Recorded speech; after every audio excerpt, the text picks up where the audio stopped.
I'm going to cover essentially, as we look at cloud and we look at what we're focused on right now, what we've launched in market, we really see two parts or two segments of customers. There's one segment who are really looking for that simplicity, the full integration with a native sort of experience with the cloud. And we made an announcement about a month ago where we launched PowerScale with Google Cloud. So I'm really excited to go through some of the details of that here with you in a few minutes.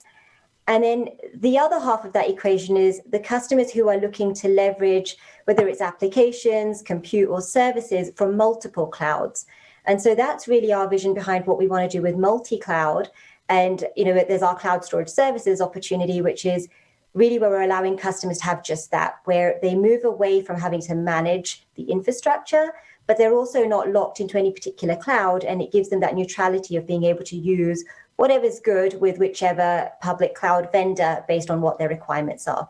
So I'll focus first on what we're doing for native cloud experience with PowerScale on Google Cloud. So just kind of a part two. Excuse me. Some of the products have virtual editions, and I'm thinking that, and I'm not sure if PowerStore has a virtual edition at the moment, but there was a product prior to that, maybe Unity or something like that, that had a virtual edition. Are those solutions available to run in the cloud, or they're not currently supported to run in the cloud, or how does that play out in this discussion? Sure, Ray. Yeah, so I kind of glossed over it because it's sort of in that second category on the right. But we have a Unity VSA, which is available through VMware Cloud. So that's available today. We don't yet have a PowerStore version as that product just came out. But really, what we're seeing there are customers who are looking for a VSA type model. But that, as we think about file in general and what's really growing, it's really the sort of unstructured use cases which are looking at large scale file. So to answer your question directly, available, Unity VSA is available today. But the focus here is really kind of deep diving into what are the use cases driving the large scale file adoption and what does that look like? Sorry, I have another question then. So regarding the previous slide, so you showed PowerScale on Google Cloud and the other one with PowerScale close to any cloud, okay?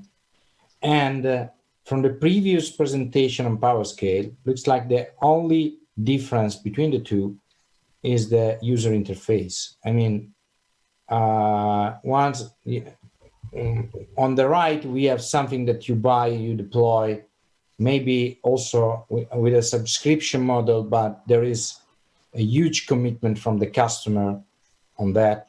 And on the other side, it's a fancy user interface, but behind the scene, there is a guy doing the same identical stuff. What I missed in all of this? I mean, for me, native cloud experience is something like Amazon FSx or Cumulo or all the others that give me, a marketplace. I select my options, and in 5 minutes, I have my cluster up and running. I like it, I don't like it, I don't know. 1 hour later, I switch it off, or just, I just switch it off. I mean, with all the data, I don't pay for the entire infrastructure, just for the consumed data and not for the CPU power, for example. This is much more cloud friendly, okay, from this point of view. And I'm missing the difference between the two, except the fancy user interface or the presence on the marketplace or something like that. What's the real difference between the two? Yeah, I think, Enrico, if we looked at sort of where the customers are using each one, where the offering with Google Cloud really shines is it gives you all of the full capabilities that PowerScale has. So the elite performance, the elite scale, the simplicity and all of that, the multi-protocol, but it's tied, like you're saying, to the native integration of Google. So from the customer's perspective, in fact, we're literally an OEM to Google at that point, right? They need to be none the wiser in terms of there is PowerScale backing this. They get the goodness, but they get the experience. So regardless of how, the sausage making is in the background, the customer's experience is still through Google. They procure through Google, they pay through Google, they build through them. Their experience is essentially through Google with that simplicity. But can I use your PowerScale offer on Google Cloud for just 1 hour? So let me take a stab at that one. So no, that's not really what we're going after. You got to keep in mind, these are for enterprise, it's for large scale deployment where you're not just firing up 50 petabytes of storage for an hour. You're moving your business to the cloud or major applications to the cloud, which tend to have longer term runtimes. It's not for bursty storage use cases. So that's not what we're going after. There are other solutions out there in the market for that sort of thing. The place we're going after is where we see the biggest void when it comes to capabilities of the cloud. And that's, the high capacity and high performance scalability to be able to allow high performance workloads to run in the cloud. So we're not going after a developer that on a whim is going to click and get a volume. That's not what we're shooting after. We're talking with large scale enterprises in their workloads. So just to be clear, the PowerScale architecture is really geared where I, as a customer, would be purchasing that holistically. I would own it, or it would be dedicated to me, as opposed to what Enrico was saying, where I'm kind of paying by a usage model.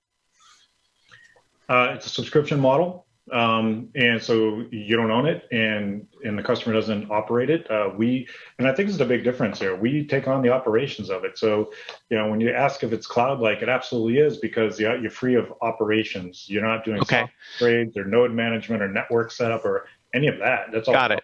Yeah. Got it. Yeah, and I understand the fundamentals of how clouds work, but my question is specifically with PowerScale, how are you measuring it? How are you selling it? How are customers going to pay for this? You say it's subscription based, but then at the same time, I can't just spin it up or spin it down. So I'm trying to understand the difference between those two. So I would say let's let the presentation play out and then see if it answers some of your questions. Okay. Okay. All right. Geeta. Sure. Thanks, Joe.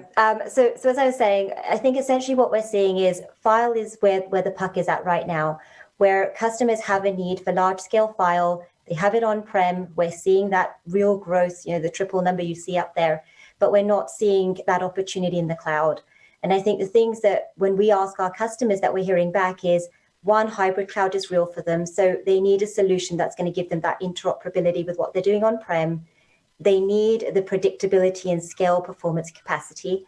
And this is, again, back to what Joe was mentioning in terms of the target use cases, where those customers do have petabytes of data and they're doing things like life science genome sequencing or automotive, driving development, getting the research back through that. So it's not terabytes and small bits of data. It's really being able to have those large data sets, but having them so that they can interoperate with what they have on premise, but also it can scale both from a capacity and performance standpoint.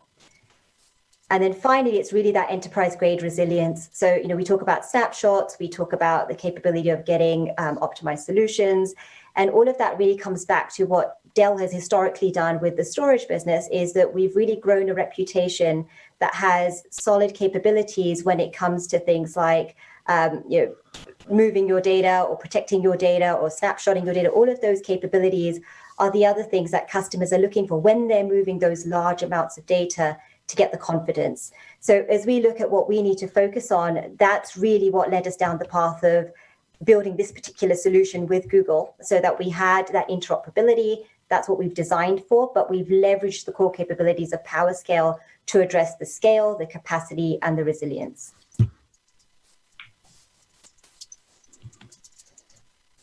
So if we talk about what is the solution, I think we've covered some of it in terms of how does it work. But what I would say is, again, it's really focused on those large data sets. And the great thing about it is, from the customer's perspective, they're getting the performance, they're getting the capacity, they're getting the simplicity and the cloud-like experience from a billing provisioning perspective. They're just getting the core capabilities that PowerScale legacy Isilon has supported for many of these use cases and really allowed those customers to grow on-prem historically. Now they can do that in a cloud environment, leveraging compute, leveraging applications that the cloud vendors are providing, and really couple them together.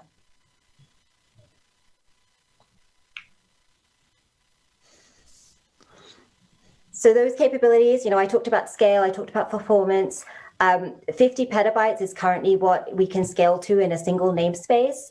And this is really applicable when it comes to, we've got customers that, on-premise starting to hit these limits. And we truly believe that if we have a solution out in the cloud environment that has those same capabilities, it allow customers to use that same level of scale. Joe's going to deep dive into performance a little bit later, but just the scale out performance, the 97 megabytes per second per terabyte, again, scales linearly. So as you add capacity, you're also scaling your performance. And you can get that, again, from a customer perspective based on the workload and what best fits your requirements. And you still get to, as a customer, take advantage of the multi-protocols. And this is actually something we've heard from our customers as being very important, because now that they've got this, they've just got all of these applications and all of these technologies that the public cloud vendors are making available for them, they don't want to get stuck where they only have a single protocol where the data can go in and out, right? Here, you can leverage the goodness that Isilon historically had. You could get data in there with NFS. You can then use HDFS to analyze that data, run the analytics engines. And that's really where we're seeing a customer recognizing the data gravity becoming less of a problem, because now you've got a single data set. You're able to use it through multiple protocols without compromising on the simplicity. Geeta, can I ask a question about this? So aside from the theoretical aspects of how someone might use this, when you've had conversations with customers, I realize this is new, but when you've had conversations with customers in terms of what they're actually going to do with it, can you maybe characterize those specifically? Again, trying to separate the theoretical in terms of how they could use it from how they're talking about using it, and more importantly, why they're looking at this solution or this approach as opposed to traditional cloud or some of the other alternatives. Sure, Tim. Yeah, I mean, I'll go backwards there, because I think the thing that's obvious to us is there were customers that used PowerScale on-premise, right? Premises. And the reason they did that was because they saw the capabilities of how they could grow those data sets. So autonomous driving, for instance, we have customers that are already starting to hit on-premises that 50 petabyte limit. So in their perfect world, if they were kind of, looking at what's the next step for me, and they wanted to use more GPU capabilities or other things in the cloud, they were at some level stuck because they had an on-premises deployment, and unless they were going to go invest and build out a GPU environment, they couldn't take advantage of both. So to your question, in terms of the theoretical scale, if we were to be able to replicate that goodness in a cloud deployment, we could see some of our autonomous driving customers move over. Right, so that's kind of the biggest one in terms of customers that really need that large scale capacity and performance. The one that we are starting to see immediate traction on is really around the life sciences and media and entertainment customers. Now, granted, they're maybe not hitting that 50 petabytes, but they are also, they've used Isilon and those core capabilities, leveraging its scale, being able to simply just get more capacity. It's all in one namespace. The data is well understood. The environment is well understood. The performance characteristics are well understood. And so as they're looking at environments like media and entertainment, for instance, where they've got editors around the globe and they want a single place to house this data. They don't want each of the editors to have a really high spec machine at home. That's where we're starting to see the immediate traction of customers making that migration. I have another question. So I'm sorry, can I just add to that? There's a key thing that Geeta said, and it's, when we have our customers, our existing Isilon and PowerScale customers today, they're already familiar with these systems. They know what they can do. They know what they're capable of. They enjoy the data management capabilities of them, of snapshots. They know how these things scale and how well they perform. And they want to move some of their workloads to the cloud. And they just can't today. They don't have the capabilities today until this offering was made available to them. Now they have a way to, without any OpEx, right, be able to get the storage that they need in the cloud so they can move data sets there, right, whether it's for genomic sequencing data for processing of genomes, which is huge volumes of data sets, right, and take advantage of the elastic compute of the cloud to do that level of processing.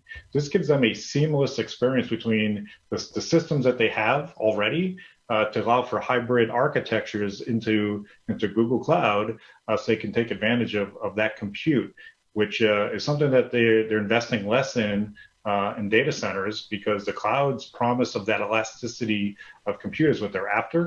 In addition to that, it's the GPUs of the cloud. GPUs are becoming more and more important for analytics, and is a rapid innovation cycle for GPUs, right? As soon as you buy one, they're obsolete within 6 months. So taking advantage of leasing those GPUs in the public cloud, getting your data to the public cloud to do processing there is something that's of interest to them as well. And it spans all the verticals. Geeta's talking about automotive and life sciences and media and entertainment. It also goes into oil and gas. So these are big data sets that require big processing and requires interoperability with their existing systems. I have another question about the lack of S3 in this presentation, in this slide. I mean, most of the users I met in the last 6-9 months, they talk about sharing the data and importing the data via S3 before doing any operation. So especially IoT, there are a lot of data collection that happens via S3. You didn't mention any of it, and again, they don't want to keep expensive NAS online to share data with other users. I'm still missing. You mentioned some of the customers, but many of these customers, and I talked with plenty of them. They want to use the cloud CPU, GPUs, whatever, only for the minimum amount of time they need it, and they want data that is shareable, and also, somehow they want to move this data around when needed. Especially, they want data being accessible. I mean, all of this misses a part of it. I mean, and again, if you're talking, Enrique, I'm going to push back a little bit on what you're saying. I've had customers, internal customers, who've gone out and rented a petabyte of storage at the University of Chicago. These are just people whipping out their credit card, and they're not moving, they're not shuttling data. They just want the convenience of having file-based storage that they can copy data from the University of Oregon, place it onto their supercompute platform, and move it, and not have to worry about the overhead of managing storage. So if it's a petabyte, couple of petabytes, I've seen this use case several times, because these applications that require file-based, you can't change the culture or technical capabilities of the application. So you have to use file. None of these people ever cared about object. They're from the sequencers to the data analysis, and all the tools that they use was all file-based. Yeah. I think that's a really good point. I mean, you can't ignore the fact that we have over 17 exabytes of just Isilon alone out in the field today. These are all file workloads, right? And they don't just switch over to object, right? There's semantic reasons, there are performance reasons. So the customers that buy into this are the same customers that buy into Isilon on-prem. And when they move their applications, they're not rewriting them for object. They could, and we're going to give them a pathway to do that, and we'll talk a little bit more about that later. But they don't have to, right? They can use their existing workloads without having to rewrite them for file, and get the file semantics as well. Sorry, but I was not telling this. I was telling that people are using object to import data and export data from the cloud. I mean, to get accessibility to this data. And this is different. So I'm not talking about using, Spark now does, accessing data directly via S3. I'm talking about all the workflow. And again, most of these workflows are very, very, they change a lot. The data available changes a lot over time. And having a primary NAS as the only source of data is very expensive at the end of the month. I mean, I don't want to use the fastest NFS in the world when I want to store 50 petabytes of data forever, and I will never use it again, except for giving researchers the ability to access to it. And there are several people already doing that. I mean, still, if you need, I ask the question only because I don't see S3 here. I mean, it's still a lift and shift kind of. No, I wouldn't say lift and shift. Customers they need workloads to be able to move from one location. In some cases, it actually is lift and shift. I take my workload, I don't want to move it to Google, but I need my existing storage to behave the way it did before. Some of it's about the burstiness of the workload, not necessarily the burstiness of the data. I mean, they're different things, right? The compute is more elastic than the data. The data has gravity, as we say. It's big, and you don't throw it away. Now, that's not to say object isn't used at all. Of course it is, right? That's not where we're going after with this offering. Yeah, I guess, Enrico, I would just reiterate that I think at this level of scale, what we're hearing from customers is duplicating that data or moving that data is just cost prohibitive at that point. So what can we do so that they can get through their workflow? Some of it they have to be on premises because they need to be directly connected to, whether it's microscopes or high resolution output from whatever's providing the input. But then the second part of that is that they want to use the simplicity of the cloud on the second half. So how do we create that goodness without them having to rewrite things that they've done for many years and optimized? And that's really, I think, as we look at that multi-protocol, and as we move through this presentation, there is, obviously we recognize customers and the landscape is changing. We'll continue to improve to support that. But there is also a problem today.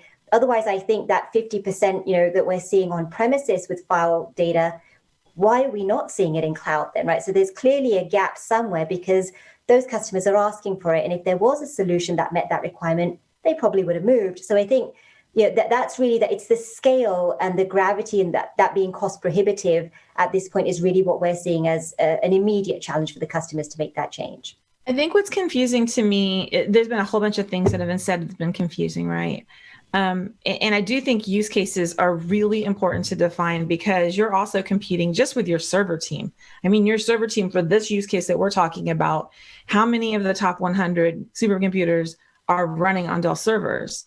So we're talking about, back to that idea that we're talking about data and files and these huge amounts of data that aren't necessarily moved, and they aren't necessarily moved to the cloud. And I would kind of disagree with the fact that GPUs in the cloud is something that people are not using. They're using them on-prem more than anything else in this particular workspace. So, I mean, really helping us understand more the use cases for where the files are going to go. And it is files, it's ones and zeros being available for different types of applications to turn those into actionable information. And I'm getting confused, still having a hard time understanding what's this and what's that.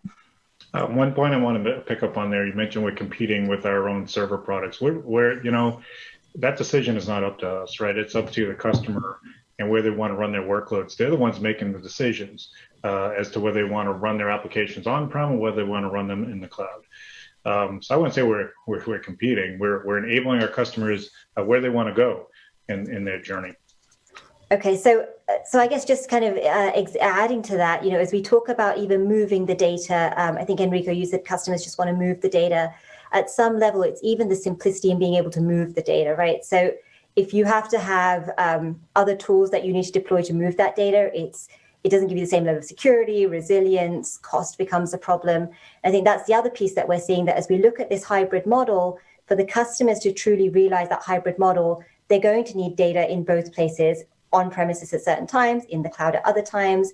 And that's really where the native replication of the technologies come in as well. Because again, we're building on core capabilities that have been proven in the industry, whether it's SyncIQ or whatever product based on the product, in this case with Isilon, SyncIQ.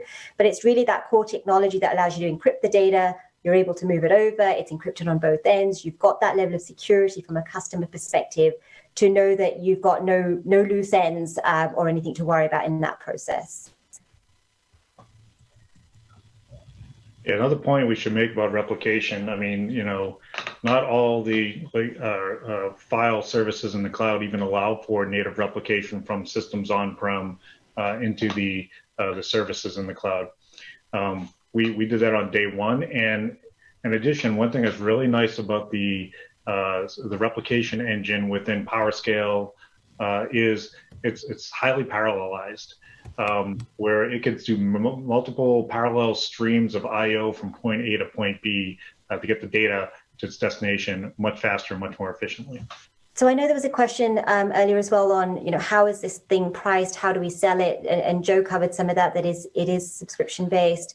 As we look at the tiers and really what the customer problem that they're trying to solve on, we again measure those back to sort of what are the core performance requirements and what does the customer need from the system to be able to meet those.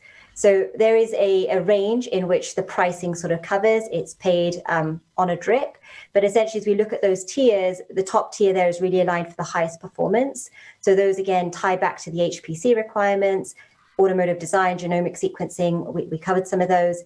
But as you kind of move down that stack, there's also DR and traditional use cases where customers they no longer want to, it's not even the emerging use cases, but they no longer want to have a second deployment for disaster recovery that they've got to manage and worry about.